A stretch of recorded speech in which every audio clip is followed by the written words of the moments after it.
Unang-una yung trabaho sa Jesuit Music Ministry ay hindi mo iisiping trabaho eh. Kasi first and foremost, apostolate siya, tsaka service to God talaga. So, hindi mo iniisip yung kung ano yung sweldo mo, ganyan. Pero nasubukan ko ring umalis sa Jesuit Music Ministry from 1996. Yun yung una kong pagpasok or pagsali sa ministry. And then hanggang 2004. So marami na rin kami mga volunteers. So I decided rin na mag-try kaya ako to work again sa corporate tapos sa ibang bansa. Kasi ibang opportunity din kasi yung nagbigay sa akin nun. Pero trinay ko lang siya, pero ang hirap pala sa ibang bansa. Babanggitin ko lang, nagpunta ako ng Dubai. Matagal-tagal rin kasi 2004 to 2009.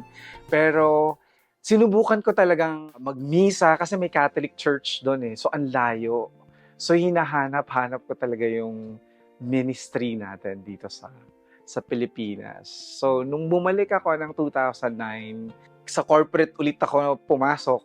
Hindi ko kasi wala namang available kasi dito sa Jescom during that time. 2012, may nag-email sa akin from Jescom kung pwede akong bumalik. So parang hinikayat ulit ako ng Diyos para bumalik sa ministry. Kaya hanggang ngayon nandito pa rin.